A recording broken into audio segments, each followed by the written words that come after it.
Good morning, folks. Another project here for you today. This is going to be just a quick one. Let's get in with the yoga. Get some bust those moves. Like I say, I've had my meds, my arthritis meds here, so I'm just done stiffening.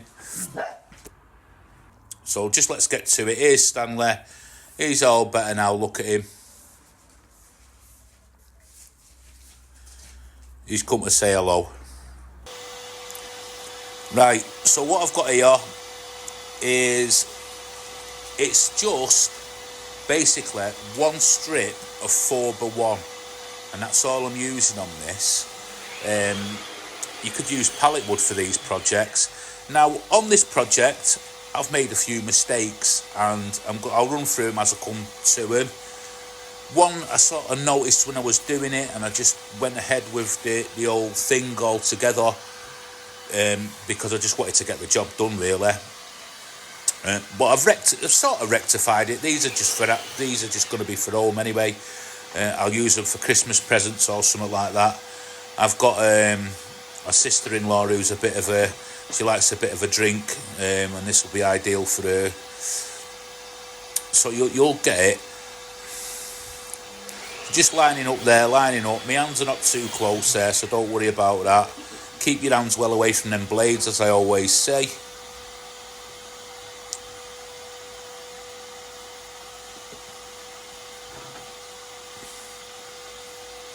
And just take your time with the saws.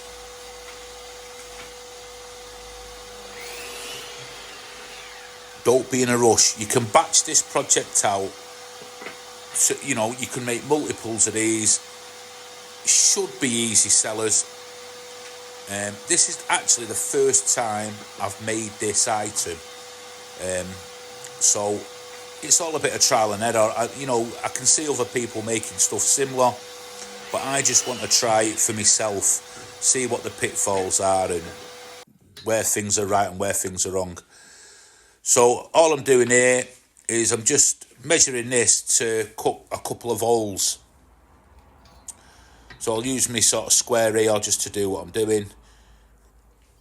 Now, I've set these at 37 centimetres high, and what I should have done, and you'll see at the end, is I should have set them to maybe 40 centimetres high. So it's a little bit of a mistake, but now I know, and I won't do that thing the same again.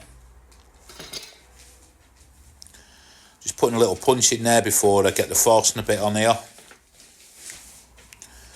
So here we go with the forcing a bit. Now, as I'm drilling here, I'm actually making two of these items, right? Not so much on this one, but on the next one,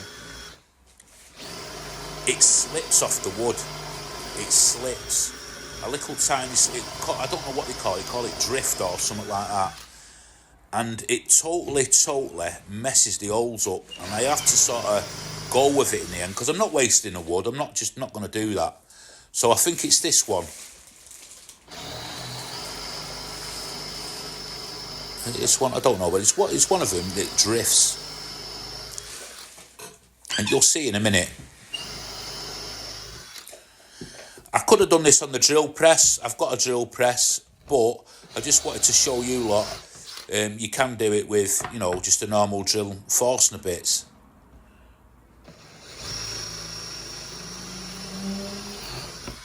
And it just slipped there. It just slipped. So I'll come back to that. So on my other videos I was going on about I'm no good with a jigsaw. And part of that reason is jigsaw blades. I've been using these jigsaw blades, and I found my jigsawing, if that's the right word, has massively improved. So it's partly the blades. I mean, don't get me wrong.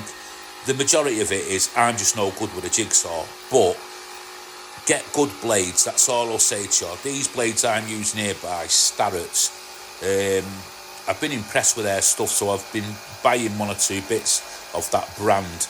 I'm not sponsored in any way by them or whatever, but these blades seem superb. There you go, look, you can see where they've drifted as I've went to cut, and I've made a right mess of that. And that's just going to be kindling for when it comes to winter. Massive mistake. But I try and get to it. So I'm going to sand here. I'm just going to go over these with a 180 grit sandpaper, just give them a bit of a key and take all the sharp edges off. Nothing special. I'm absolutely fuming at that mistake I've made. It's just one of them mistakes that just shouldn't happen, but it does happen, and it has happened. And next time, I won't let that happen. I rush too much. That's my problem. I tend to rush. The only time I don't rush is when I'm using my table saw or my mitre saw. But everything else, I just tend to rush too much. So my advice is just slow down, and you won't make these silly little crazy mistakes. I mean, luckily this is for the house, and I can give them away as Christmas presents to friends and family. But if you're going to batch these out and sell them, you can't do this. You can't make them mistakes and sell them. You just can't. You can't do that. So here's Shelley here. She's going to go over these now with the Spirit Base stain by Morels. Like I said, you've seen on the other videos, we use this sort of stain. This is, what is it, this one? This one's a dark oak, and I really like this stain. Really takes well to the wood.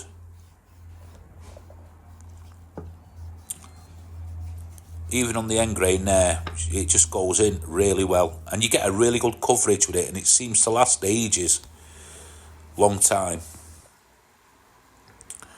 And like I say, I've made two of these. So this one is the black light fast stain. It's more like a sort of deep grey colour, honestly. And what this does, it shows the grain coming through. Now I'm going to scuff these back at the end because I want a particular finish on them. So it works well for what we're doing. But you can paint these, give them whatever sort of decoration you want to do. Let me know in the comment section where you're all from, as I always ask that.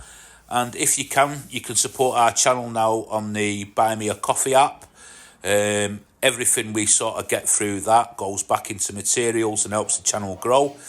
So, here for some reason, was it another mistake? I don't know. When I cut them on the mitre saw, I thought I cut them right, but I'm just sorting that out there.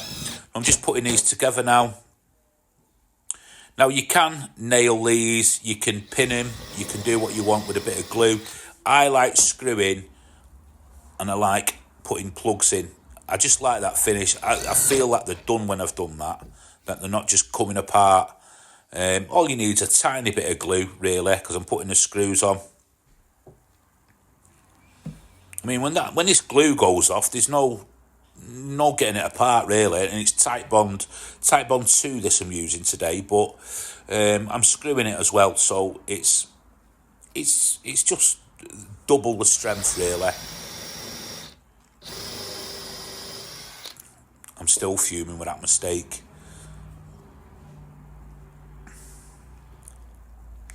Such an easy project, and one little thing could sort of let it down. And little things like that bug me. Little mistakes bug me.